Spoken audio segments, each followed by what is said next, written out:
In this video 2 of organizational leadership, we will continue further with the different roles of leadership. So in the video 1, we had already started with roles of leadership of interpersonal kind. So wherein we had already learnt about figurehead role, leader role and liaison role, right? So in today's video 2, we'll be learning about informational role, wherein we'll be learning about the monitor role, as well as the spokesperson role and the disseminator role and decisional roles as well, right? So coming to monitor role, leaders perform the monitor role when they gather information. Most of the information is analyzed to discover problems and opportunities and to understand events outside the organizational unit. Reading memos, reports, professional or trade publications, newspapers and so forth. Talking to others, attending meetings inside and outside the organization, and also much more. Observing, that is visiting a competitor's store to compare products, prices and business processes, are all managed by this monitoring role of leader. So next, coming to spokesperson role. So what do they do here? Leaders perform the spokesperson role when they provide information to people outside the organizational unit. So people must report information to their boss, that is board of directors or owners or managers, and people outside the organizational unit, other departments, customers or suppliers, they need to give the information, right? Leaders lobby and serve as public relations representatives for their organizational unit sometimes. And coming to the disseminator role, of which is again the monitoring role of the leader again. So see, you need to differentiate the leaders according to these three types of roles which they have to manage.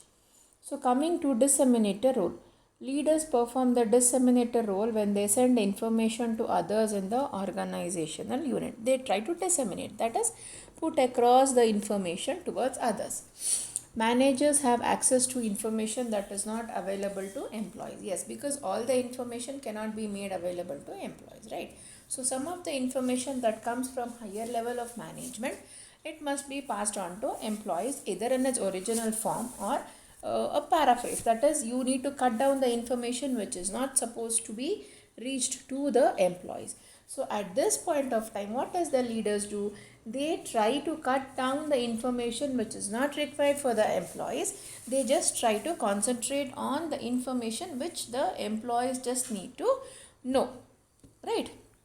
So again, using information translated into skills that advance the organization is now being offered or referred to as knowledge management. So these leaders are also, when they are doing the monitoring role, they have to manage this knowledge management part also, right?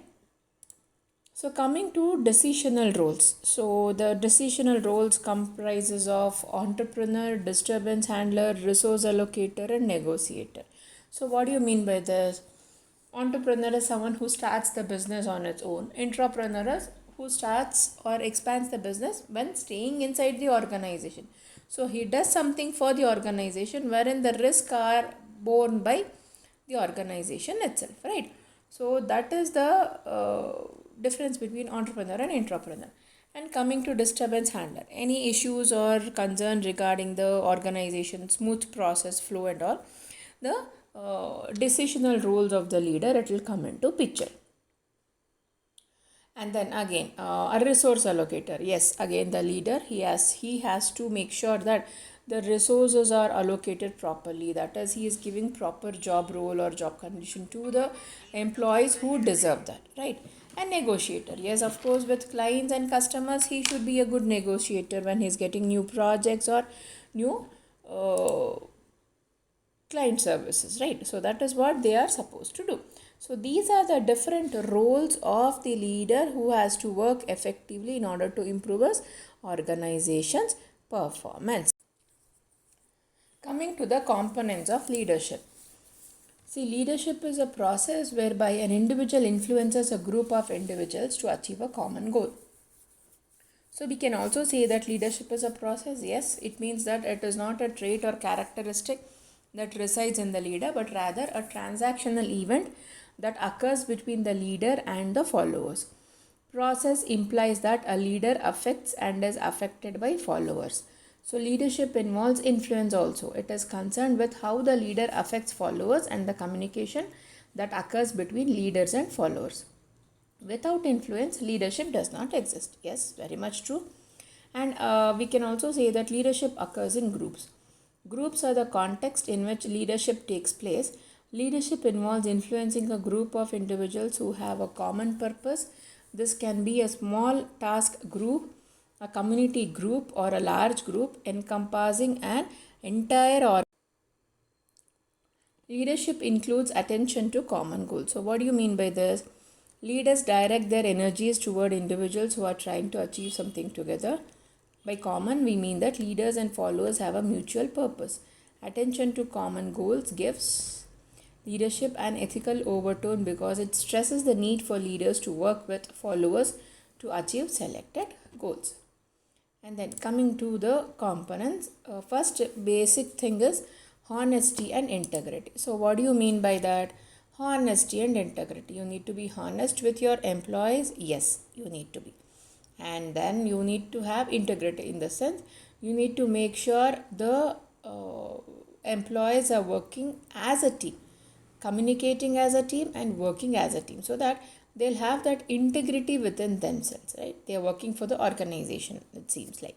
So, great leaders create an organizational culture built on these two core values and hold all employees accountable to them. Without honesty and integrity as fundamental cornerstones of an organization, they will rarely succeed for a longer period. And creating such a culture starts at the top of the organization. Everyone watches the leader and takes their cues as to what is accepted behavior. Effective leaders must also be trustworthy. They are recognized for always telling the truth,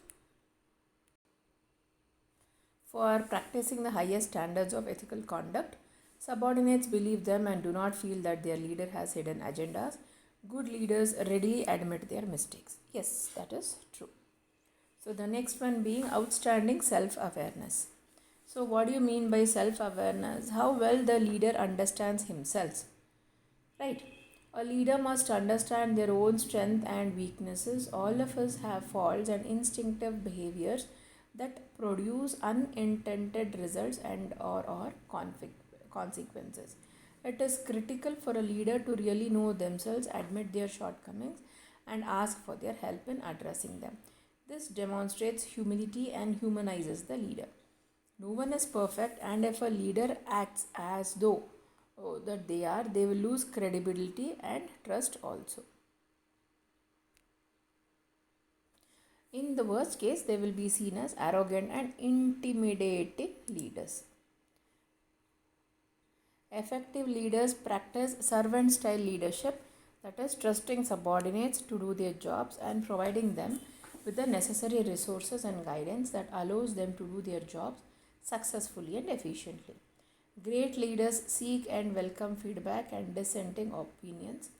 They encourage different perspectives and challenge conventional thinking. They create healthy discussions and debates, but also know when to move the conversations forward. And they are able to maintain their composure in difficult or stressful situations. Finally, getting 360-degree feedback from your team and about your leadership strength and weaknesses is essential to create self awareness or to improve the self awareness. Next, being the vision. Outstanding leaders see the whole picture and do not get too focused on specific tasks or initiatives.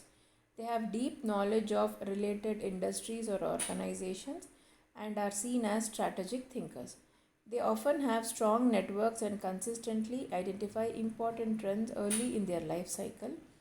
They are very good at communicating a vision of the future and getting organizational buy in. So, what do you mean by this? They have a longer vision, a vision that can be achieved easily for in short time, which is effective in a longer period, longer duration. So, strong leaders know their target customers, understand the organization's value proposition, and also its competitive weaknesses. They focus on enhancing core competencies of the organization and developing the skills and capabilities that will enhance their value proposition. They are excellent at establishing clear goals and objectives for the organization and for their direct subordinates.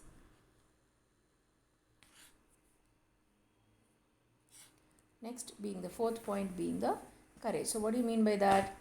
To have courage requires confidence. The best leaders are very confident in themselves and their ideas, which allows them to be decisive. But they must be able to exude that confidence without conveying arrogance or intimidation. Great leaders have the ability to make tough decisions and are willing to take risks even when conventional wisdom would dictate otherwise. They must be willing to stand alone if they believe in their convictions. This is directly related to their visionary skills, strategic thinking, and their self confidence. They are also able to recognize when they need the expertise or knowledge of others, and they should not be afraid of admitting to it. Next, coming to the communication skills. So these are all components of leadership. It's like the leaders, either it has to be inbuilt in them or they have to possess that or they have to get it imbibed in them. So great leaders do not have to be great orators or exceptional writers. What is required is that they are inspirational and persuasive. They can speak and write to the audience level, focusing on the what's in it for me. They communicate in a way that generates buy-in and willing followers, because if you can't succeed in doing these two things, you cannot effectively lead the team, right? So good leaders must always be truthful, even delivering the bad news when appropriate. But they generally exude a positive attitude and are seen as optimistic even in the most troubling times. Even if they do not have a professional background or training in sales, leaders often exhibit elements of effective selling skills. They have the ability to advance their ideas in a logical and understandable way to all levels of the organization. The next being the team builder. Great leaders must have outstanding team building skills. This requires first and foremost the ability to attract and retain top talent. So, what do you mean by this? Every great leader knows they cannot do it alone and that having the best talent enhances the opportunity for success. They know they need to build a team with complementary skill sets and experiences and constantly look to bring in people that know more than they do because they are confident in themselves. A good leader is often more of a facilitator of the team, able to generate healthy discussions and generate consensus. Great leaders know that if the team believes in and is committed to a strategy or a plan, the chance of success goes up immensely. The team becomes passionate about doing what they said they would do. Conversely, when a team feels that the leader will force them to do what he or she thinks is the best, innovation is lost and there is little passion or motivation. So, these are the different components of leadership, right? So, next moving on to the trait leadership. So, we have trait leadership, assigned leadership, process leadership, and all emergent leadership, wherein you will be learning the difference between those two types of leaderships as well. So coming to trait leadership. So trait leadership is defined as integrated patterns of personal characteristics that reflect a range of individual differences and foster consistent leader effectiveness across a variety of group and organizational situations. Again, this was given by Zakharov and the team. It suggests that certain inborn or innate qualities and characteristics make someone a leader. So these qualities might be personality factors, physical factors, intelligent factors, and so on. For example, late Steve Jobs was known for his charisma, his ability to passionately articulate his work, his vision made people want to follow him, right? So they made him their leader. That is what the trait which they have. So here are the different traits that is being possessed by the leaders, like dominance, high energy, internal focus of control, integrity, flexibility, self-confidence, stability, intelligence, and sensitivity to others. So let us go in detail to these traits.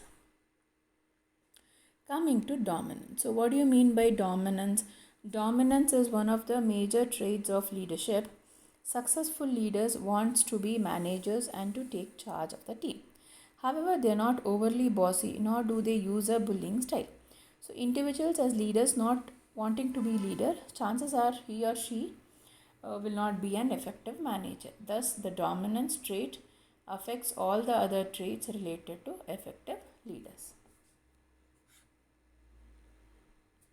High energy. Leaders have high energy with a positive drive to work hard to achieve goals. They focus on the positive and have stamina and tolerate stress also. So, their optimism shapes their decisions to lead. Locus of control. Locus of control is on a continuum between external and internal belief in control over one's destiny. Externalizers believe that they have no control over their fate and that their behavior has little to do with their performance.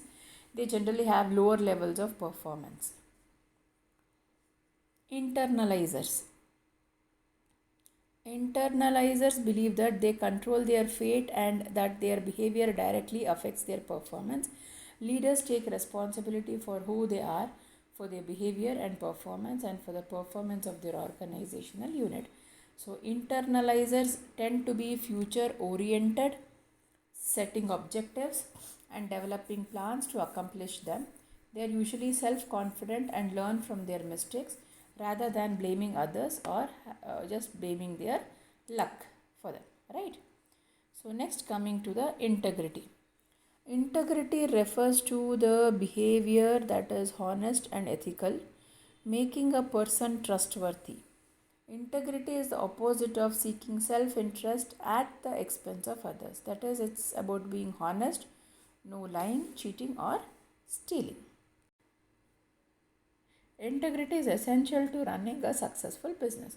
To be viewed as trustworthy, leaders need to be honest, support their followers, and keep confidence. If followers find out their leader has been dishonest or in some way manipulated them for personal gain, the leader will lose the followers' trust. Coming to the flexibility. Flexibility refers to the ability to adjust to different situations. Recall that leaders who set objectives and possess the ability to influence others bring about change. Leaders need to stay ahead of the immense number of changes in the world, and the pace of change will continue to increase. Thus, effective leaders are flexible and adapt to the situation to charge ahead, accepting that not everyone will be able to follow them, right? Coming to self confidence. On a continuum from strong to weak indicates whether you are self assured in your judgments, decision making, ideas, and capabilities.